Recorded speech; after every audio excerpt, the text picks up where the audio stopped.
How's it going, Critter Family? I hope you all are doing well. We are back at it again with a video from Will Atherton. How to stop your dog pulling on leash quick and easy. He has a lot of very short videos saying, quick and easy. He has this dog on a slip lead, very high and tight and short. This dog is on a harness. So we'll get into that, but using this footage as with everything under Fair Use Act for education, criticism, giving my opinion, experienced, giving my personal opinion, giving a voice to the dogs, trying to kind of tell you what he's not telling you, tell you how these things actually work. If you are interested in joining the Patreon, I have started a Patreon. That is not at all required by any means. If you just want to support the video for as low as $2 a month, you can get the longer version of these videos, as well as some special videos that I put up only on there. But you're always welcome to just hang out here on YouTube, totally free. You can subscribe if you want to, like or dislike, or leave a message to let me know what you think of the videos. Or don't do any of that. It's totally up to you. So, if you're interested in checking out Mr. Will Atherton, then we're going to get started. Is pulling really badly, just like this one. And okay, so let me go back. I know we just started. Let me just give a quick little, explanation about what I am seeing here. So we have, this poor dog looks stressed. This dog, I think, if they could move away, they would. They're only here because he has them on a slip lead, a small rope, high up behind right behind the skull where there's a lot of nerve endings. There's the, trachea, the windpipe, and the thyroid glands, lots of nerves there. And it's very sensitive. It's like if I threw, a shoestring around, your head, or, behind your ear, a little shoestring, and then start pulling on it, you're going to give into that real quick. That's why when mothers, old school mothers would, or fathers, someone would grab you by the ear and twist it, it hurts. So you're not going to fight that very much. So that's kind of what this dog is doing, although we're not grabbing the ears. But this dog being on a harness, they're not, this doesn't hurt. I mean, I'm sure it's uncomfortable, but this doesn't hurt nearly as much as this, being behind the skull. This dog is also over a threshold. They're lunging to get to this dog. This dog may feel trapped, but again, he doesn't seem to care about their well-being because he's trying to set this shot up to say, look, here's the before, and this will be the after. So she is, holding on with just one hand on this dog. If this were me, I would have this dog, at the other end of this little, area that they're in, and when this dog can stand on a loose leash looking like this, even though he's still on a harness, that's where I would start. I would just start walking the dog around until he could be this calm. Walking, he could look at the other dog. I'd wait for him to look at me, and then I can reward him. And that's where we would start, below threshold. I don't think this dog is lunging to be aggressive. I think they're just really overstimulated, overexcited. When they're on leash and they feel trapped, they go into opposition reflex. So they go from, fight or flight, or just really, really excited. If he were off leash and he were off leash, this may not be happening because they have room to move. So here we are 3 seconds into the video. Now we're probably gone on for 5 minutes, but that'll be for the Patreon video. And you want to see how I was able to get on top of this behavior. So my guess is going to be, he's going to put this dog on a slip lead just like this dog.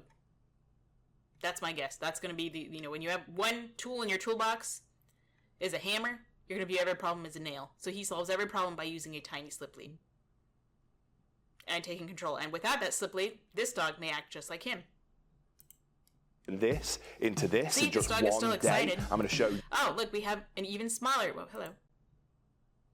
You exactly. We have an even smaller slip lead. See, he's not going to show you or tell you. He has a tinier slip lead. I mean, this one looked like it was just like the regular slip lead. It might have been this tiny little collar, which is like even smaller. Like again, a piece of floss around the back of your ear, or even around your neck, or your midsection, wherever, and having a large amount of force, say it's tethered to the wall, and you try to put all your force into it, that's going to hurt. You're not going to want to keep going forward. How I did it so that you can do the same thing yourself at home. The first thing I need to do is assess the problem and understand where the problem is the dog is over threshold, and the dog is overexcited, and when it feels tension on a harness and it hasn't learned to give in to that pressure, in a positive manner, not just eeking and cranking, the dog gets overstimulated. That's the problem. these bad behaviours are coming from. Now, this was a 5-month-old German Shepherd, so the likelihood of this being aggression-based or dominance-based was... Okay, it's not dominance-based, dude. Get that out of your head. Everybody else who's listening to this. Dominance is not a behavioral trait. It's a momentary thing. So since he is controlling this dog in this moment, if this dog were to try to leave and he were to, correct it, he would be dominant, right? Or a more appropriate example would be if there was a bone and these two dogs were to go after it. If this dog corrected this dog and this dog left the bone, that dog would be dominant in that moment. But if this dog fought back and said, no, it's my bone, and this dog moved away, in that moment, this dog would be dominant. If there's a bed, say this dog won the bone, but then they go to the bed and this dog says, no, this is mine, and they protect it and scare the dog away, they would be dominant in that moment. It's not a behavior trait. It is a momentary, action of conflict. Very low, but it doesn't change the fact that this pulling is turning into reactivity with German... Well, you're creating it by practicing it. The more you do this to show the before and after, and the more you make this into an event, training is a process, not an event. This dog, just like this dog, all dogs will have, these dogs that he works with will have to rely on a tiny slip lead and a painful correction. And yes, I'm saying painful, at least uncomfortable correction to control them. Pain compliance is what it is. If you pull them by the ear, they're going to stop fighting you versus if you grab them by the wrist or you try to bear hug them. They're only going to listen when you have that threat. If you put this dog in a harness, I'm pretty sure they would, after a while, start pulling again. So he can only control them, just like Dog Daddy with all his, slip leads and prong collars. He can only control this dog the only way he knows how, which is using a slip lead. And I will have a puppy coming to stay with me. I will be pet sitting for Mark and Paige, if you know them from the channel. They're, longtime clients turned friends. And I'll be taking care of their little puppy, Jeannie. And I'm going to show you how I teach, a puppy that pulls, probably just as excitable as this one, although she's much smaller, how I teach her to walk on a nice, loose leash without ever using anything like this. Shepherds being naturally vocal, even if it is very playful, it can sound and look aggressive, atrocious, and is embarrassing to take out. With how strong this dog is already, let alone where it's going to get in another 6 to 12 months, it is frankly a dangerous behaviour, and we want to get on top of it as quickly as possible. Now, okay, so I will say that, yes, absolutely. For me, I have a big pet peeve personally. Alliteration. I have a big pet peeve of barking. When dogs bark and get overly excited. For me, I don't know what it is. So I try to,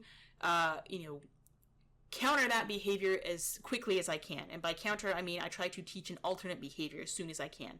Counter condition that barking. To where when they see a dog, instead of barking at it because they're excited, they look at me. Or they sit or they do another behavior. This puppy, it can be a very dangerous behavior. So what I'm saying is for his good before and after, I don't do that. Like the more you teach, you practice the behavior, no matter how short term, the dog is still practicing that behavior. So I don't need to see the behavior to correct it. I just immediately start practicing an alternate behavior, keeping the dog from practicing the unwanted behavior. In this case, my diagnosis of this dog is that it's just overly stimulated. It's way too excited, and there's never been an off switch put on the dog. The dog has never learnt a time and a place to be able to play and play appropriately, but to also be under control when need be. Now, the first... Well, that's not necessarily something the dog has to deal with. I mean, that sounds like something that the owners need to learn to be able to let their dog out in appropriate manners to get that energy out, and what you're doing here is not helping the dog or the owners. You're just waiting for the dog to show the behavior you don't like as a human, and even the owners don't like as a human, and correct the dog for it. Which I get that from a human point. Yeah, I don't want a dog being crazy either. But this is not the only reason. This is not the only solution to it. You can teach the dog from a distance, set them up for success, where they can be calm, they're not going to be over threshold, they're not going to be as excitable, and get their attention playing at a distance, playing with you, not other dogs. The thing I needed to do was build some engagement. Because this dog is so So he already switched from the harness to the slip lead, but he's not going to tell you that's what happened. It's going to appear as if it's engagement, but it's really just keeping the dog under control using pain compliance, and maybe he might have some treats. We'll see. Stimulated because it's so high drive, because it's so highly... It's not even high drive. Ouch. Correction there. Tight leash. That's not engagement. That is just correction. This dog doesn't even seem like high drive. You know, they all want to talk about high drive. Look, people in the military can teach these dogs without ever putting any of this on them. Teaching them in their harness. Like dogs that actually have drive. You're just making an excuse for your lack of skills and your lack of understanding, and how it's easier for you. If you were honest and said, hey, I put a slip lead on this dog, it's how I get control in the quickest amount of time, I'd be like, hey, he's honest. I could appreciate that and respect him for that, but he's not honest. He's just, hiding this, and so that's what irritates me. Excitable. The dog wasn't paying attention to the other person. So that's not building engagement. That's correction. When the dog is not engaged in you, or looking at you because you think you're God, then you're going to correct the dog. He does all this fancy work in slow motion, so it's not as upsetting to the viewer if you do it in slow motion with this music in the background. The other side of that lead at all, whether it was the owner, whether it was one of my trainers, or whether it was myself. There was zero engagement. Well, because if this dog is here for a board and trainer with you, the dog, if they don't have engagement with their owner, which is the person that feeds them and spends pretty much all day with them, or aside from work or whatnot, I don't know their relationship, but I don't know what their schedule is like, but of course the dog is not going to pay any attention to you. You haven't given the dog any reason to pay attention to you, except for now with correction. And you're still working with the other dog too close. So it's like teaching a kid algebra or to pay attention to you when you're at Disneyland, or there's the ice cream truck is, within sight, and you expect your kid to listen and pay attention to you. You need to set up the environment, which you have a very nice environment here that you can set up with just the owner getting their dog's attention. When I work with the client, I expect the dog to listen to me. I don't give them any special cues. I can start teaching a behavior, but I don't give them any cue like sit, down, stay, or anything like that. I will show the person the example, and then I start immediately teaching the person how to work with the dog in the way that I do. So that way we can get those same results. We can't work with a dog until the dog is working back with us. We want this to be a two-way communication. We want this... So, use communication. I'm perfectly fine working for the dog. I can work with the dog without the dog ever working for me. I mean, that's just nonsense. Like this whole hierarchy type nonsense that, I don't care. The dog doesn't ever have to serve me. I got the dog as a privilege. Having a dog is a privilege. It's not a right, people. Your dog doesn't have to do squat for you. You control every aspect of their life. When they go outside to go to the bathroom, where they go to the bathroom, how often, what they eat, how much they eat, how often they eat. Where they sleep, if they're caged up or not. If they even get to go out for a walk. What friends they get to have, if they have any. How long they get to play, how long they get to sleep. If they have clean water. I mean, every aspect of their life. Why the hell should they work for us? It's a partnership. You work with each other. You learn from each other. Not just one way. To be fun with the dogs, and for us to be able to... But none of what you just did with the slip lead was fun with the dog. Communicate effectively what we do want from them and what we don't want from them. They have to engage with us. So then make yourself worth engaging. Get rid of this stupid slip lead, because if you want the dog to engage with you, you have to be worth engaging. And don't rely on just correction, because that's not engaging. Again, slave-master relationship. Up to us, and they have to be in tune with us. So I start with my tune-up drill to build that. So I move the dog onto the right piece of equipment. No, not the right piece of equipment. You're perfectly fine on the harness. The only piece of equipment you know how to work in, which is a tiny slip lead, because it gets you, the one-way person, you're going to say it's communication, it's not. The pain compliance that you need, the compliance you need, the only way you know how to do is cause pain or discomfort. Using a tiny slip lead. That's how you work. That's the only way you know how to work. It's not communication. It is force. For this dog was just a simple slip. He puts it on every single fucking dog, okay? Every single dog. The dog, he says, oh, some things work for some dogs. No. Some dogs need prong collar. No. You do, because you don't know what you're doing. You don't know what you don't know. You don't know how to use anything else. You don't know how to not rely on these tools. This dog does not need the slip collar or lead. You do, which shows your lack of skills. Collar and lead combination, which allows me to communicate to the dog. You're not communicating squat, dude. You're just correcting the dog. Be honest. God, I'm so tired of this. This is why I get so irritated by people like this. Fun and just as exciting to this them. This dog is not excited. Let's go back and see, if you would stop engaging with me, and when they do engage with me, good things happen. Ow. Dude, son of a...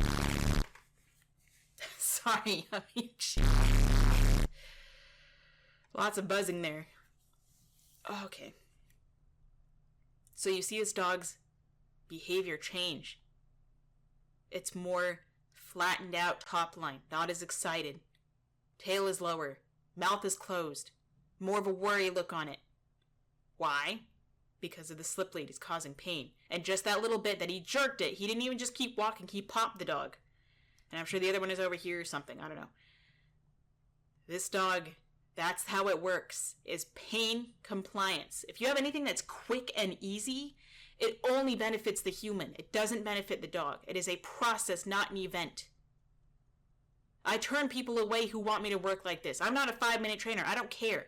If you want to follow him, go follow him. You want to pay him thousands of dollars, fine, do it. If you don't want to take the time it takes to listen to the messages I try to put out, I'm teaching you, giving you lots of free information of how I would do it. You don't ever have to pay me a dime. I'm not monetized on this channel. If people, reach out to me and say, oh, you talk a lot of shit about other trainers. I don't ever see you training. Okay, I have a playlist on my channel. If you would actually go look at the playlist called Obedience and Reactivity. And aside from that, I always explain how I would do things differently. But people don't want to take the time it takes to listen. People think, oh, you talk too much. I don't have time for that. Then I don't have time for you. Straight up. Don't come to me complaining that you need a quick and easy fix. Because I'm not going to care. I'm not going to be willing to help you if all you want is a quick and easy fix. I am here to help the dog. And if you're open to that and you want to work with your dog, I am more than happy to help you. Even for free, even for low cost. I will do free videos for you on YouTube. Or you can go to the Patreon, whatever, if you want to. I mean, that's not a requirement by any means. There is if you want, you can pay $5 or $10 and I will give you, a video, or I will answer any of your behavioral questions. And even give you a special video for it. But people just want to see their, proof is in the pudding, show me. I don't need to show you squat. It's a lot more to it than just read a book and do this. Watch a video and do this. There's so many idiosyncrasies to it. Watching the dog's body language. Watching the other dog. Being aware of the environment. Is the environment changing it? Is your dog injured? Are they hungry? Are they just having a bad day? Is the cameraman distracting them? And if I can teach every dog I work with in a harness that clips in the back, that's not restricting movement, not causing pain or discomfort, then you can too. It just takes time, and you need to understand all these things. Totality of circumstance. And that I can be just as much fun and just as exciting. You're not fun. You're not exciting. You are using pain compliance. I'm not going to, it's no point in listening to what he's going to say. It's just going to irritate me. So let's just watch how he's actually working with the dog. So yeah, he's playing. He makes it look nice. He doesn't need the slip lead or the collar. If he just wanted to play with this dog on the back of their leash, hooked up with their harness, of course, and play with the toy, that's all he needs. He doesn't need this collar.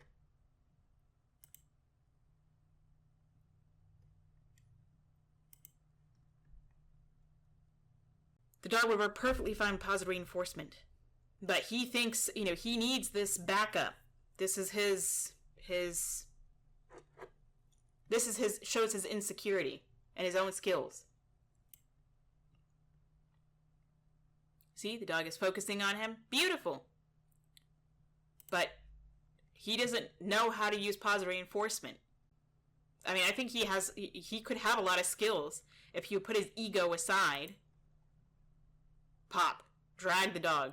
See how the difference between when the dog is playing and really actually engaging with him and when it's being forced to? I mean, this sniff could be a good sniff, or it could be an appeasing gesture. The dog is trying to stop him from acting aggressive, even so much as using the pop on the leash. But it didn't show how he probably popped the dog to stop them from sniffing. But this dog is very engaged in what is over here. Has nothing, he's not even focused on this guy. If he were using positive reinforcement and actually using it, people say positive reinforcement doesn't work. No, then you weren't using positive reinforcement. You know, the dog was not being reinforced positively. They did not feel like there was enough in it for them in a good way to continue the behavior.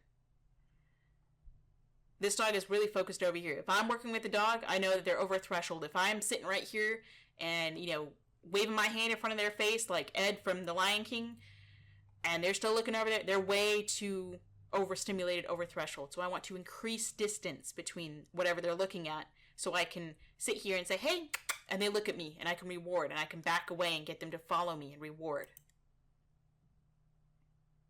So a little lip lick with him just moving towards the dog. They want to go and investigate. I would allow this. You know, if it's in the beginning, within the first, 5 or 10 minutes of just meeting the dog and I'm just working with the dog and I would have them on the back of their regular harness, I would let them look. You know, even if we're on our 7th lesson, if this dog goes from lunging to just standing here and looking, that's improvement. And then we can go from them standing and looking to them focusing on me more often than whatever is over here. Okay, so how to stop your dog pulling on the leash. I will show you my link in the description. He's going to show you his link. If you want to go follow him or watch him, by all means, go ahead. And he's going to show his before and after. The dog is only listening because of the correction of the collar. The collar is painful enough. See? This dog has their tiny little slip lead.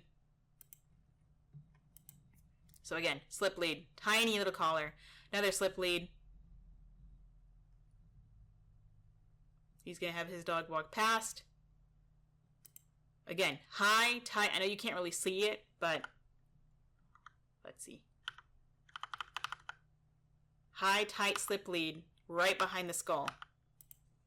And they only need a couple of inches to correct the dog because it's so sensitive. So what happened before this? How many times do you have to correct the dog to just get them to sit there? And the dog is still not engaged in him, mind you. The dog is still focusing on this other dog. It's just not acting out. That to me is not impressive. The dog is still not focused on him. It doesn't care about him. It's only there because it has to be, just like the lab was only there because it had to be. So, not impressive. And that's the only positive reinforcement the dog gets aside from the leash not being popped or tight on it. This dog still seems very, very interested, and it's only there because of that slip lead. That's my opinion. Okay, so it's very good with the obedience. Who cares? I don't care about obedience. I mean, like, yeah, obedience is helpful, of course. I will teach it, but, oh, look, the dog's licking him. Oh, yeah, he has a great relationship with the dog. No, he doesn't. The dog doesn't care. I mean, it's a dog. It's a German Shepherd. It's a Labrador. Pop there, you're not going to notice it unless you know what to look for. He's going to be talking and distracting you and saying, look, this dog really likes me. See, the dog is fine there because he has the toy right there. You don't need the leash. You don't need the leash pop.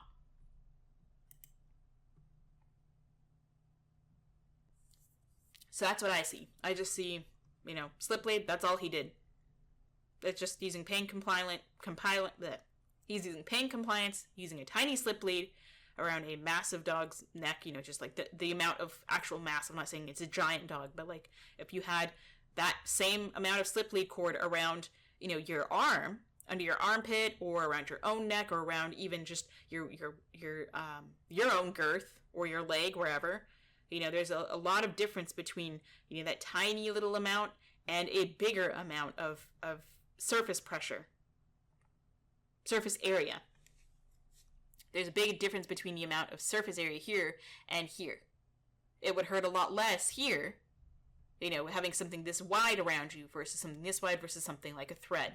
That's what I see. That's how it works. That's how he's training. There's no magic, although he'll make it look like magic with editing. He's not telling you that the slip lead is working, how the slip lead works, and it works because it causes pain, compliance. That's how it works. That's how he teaches. So this dog doesn't need any of that. He does because he doesn't know how to train without it. You certainly don't, if you practice enough. same with him if he practiced enough, without that. But if you want to go follow him, by all means, go follow him.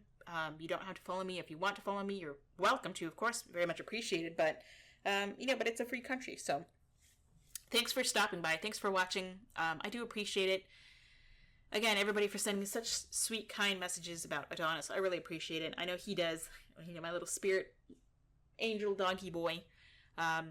Thanks so much. I hope you all are doing well. Say hi to your little critters or big critters. Give them some kind of loving. Say hi for me. And until next time, stay positive.